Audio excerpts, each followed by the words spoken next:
Hi there students, Dr. Allington here. This video is to introduce you to how this course is changing as we go fully online. So I'm going to tell you everything about the assignments you need to do to complete the class. I'm going to tell you about where to find them. So this will be a very important video, and I encourage you to watch all the way through to the end and give it your full attention. First point of business, my office hours are now going to be by appointment only. That's not because I don't want to meet with you. It's not that I'm reducing the time that I'm willing to meet with you. It's simply that I'm not sure, depending how our situation develops, how often I'll have access to my office. So when you want to meet with me, make sure you send me an email, set up a time. We can exchange emails, we can talk over the phone, we can Skype. Be more than happy to do that. It'd be great to hear how you're doing. In fact, as we transition to an online class, you should expect to be meeting with me more rather than less. So I strongly encourage you to anticipate meeting with me in one of these ways at least twice between now and the end of the semester. And if you want to meet once a week, more than once a week, more than happy to do that if it helps you to be successful. So I don't want you to come away from any assignment material in this course saying that you didn't understand the expectations. If you're not clear about the expectations, come and talk to me. I will help you to be successful. Okay, with that said, let's talk about the revised schedule for the class. I've put it right here. It's on the home page, easy to find. I divided the rest of the semester into 6 weeks. Assignments come due on Mondays, so you should expect, if you look at this, there are always 3 things in the assignment category. So before you go to bed on Mondays, have I posted or have I submitted 3 things to my History 1160 class? If you haven't, then you need to make sure you complete those. So 3 assignments due every week on Monday, but you will need to start them before Monday if you're going to be successful. We have lecture assignments, writing assignments, and then discussion boards that are replacing our in-class discussions and seminars. So I've cancelled all reading assignments and all reacting to the past assignments. The big assignment that's coming due is the paper that's due on April the 20th. This is a major assignment in terms of your grades and in terms of the work that you need to put into it. The text that we're reading is about 80 pages long. You should anticipate that it will take a good 5 to 6 hours for you to read it thoroughly and take the notes on it that you need. At least 5 to 6 hours, if not more. And so I encourage you to get started on that early, even this week, to take some time to get started on that. That would be very beneficial. If you leave it to the last minute, you will be in all sorts of trouble. Okay.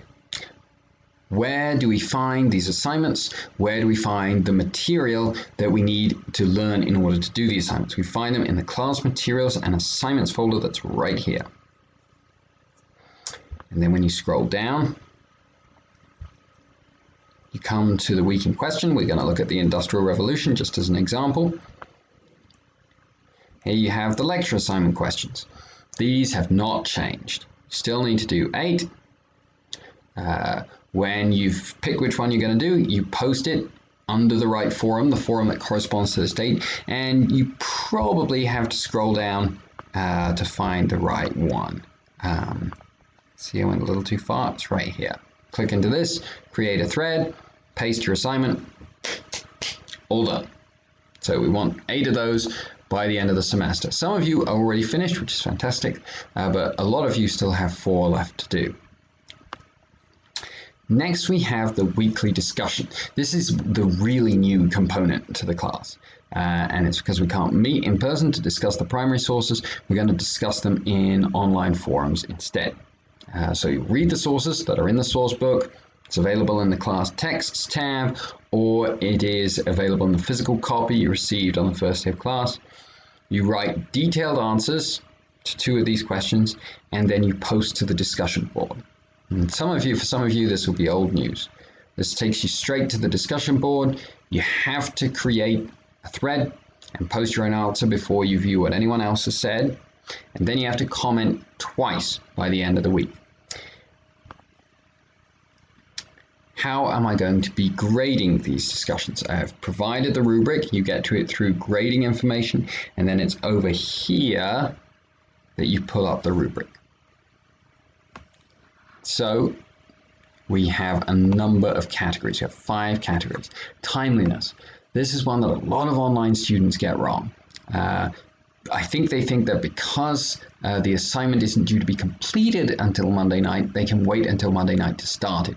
That does not result in a good grade. The idea is that we're having a discussion about these texts throughout the week. And so if it's got to Friday and you haven't made your initial post, you need to do that if you're going to receive full credit in this category.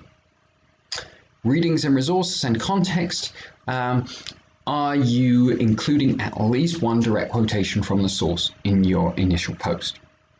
That's how you show that you're using the readings and resources to answer this question or these different questions. Context, are you connecting it to the other material of the week? Stylistics, pretty straightforward. Grammatical and spelling errors, check for this, because now the computer gives you spell check and it makes it so much easier. So really work hard to avoid this. These 2 points should be kind of nailed on, really. And then commenting. This, along with timeliness, is the category where most people lose points. I think a lot of students forget that it's not just make your initial post and then get out of there. You need to make your initial post and then make at least 2 detailed comments on other students' posts. So don't forget that aspect as well. Okay, so these are the seminars.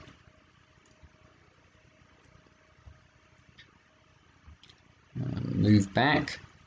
I went a little too far. So we talked about the lecture assignments, talked about the seminars. The thesis assignment, the writing assignment, is right here. So you click into this.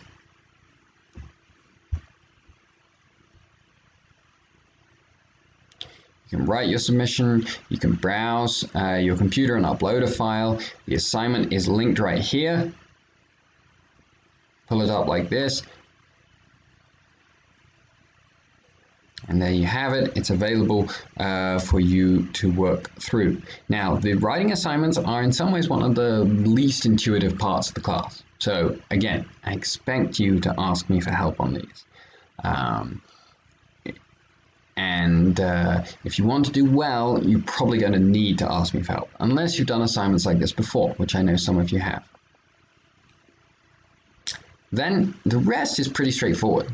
Textbook reading here, this doesn't link to the textbook reading, it's just to remind you which chapter to read from the textbook. And then you're going to have videos from me.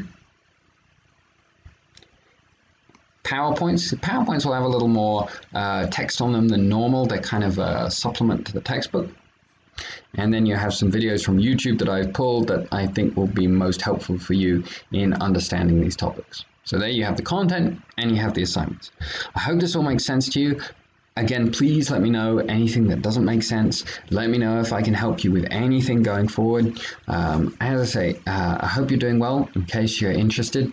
It's a sunny spring day in Portales. The wind is about at gale force and campus is pretty quiet. But other than that, things are pretty good. And as I say, I hope you're doing well as well. I'll talk to you soon.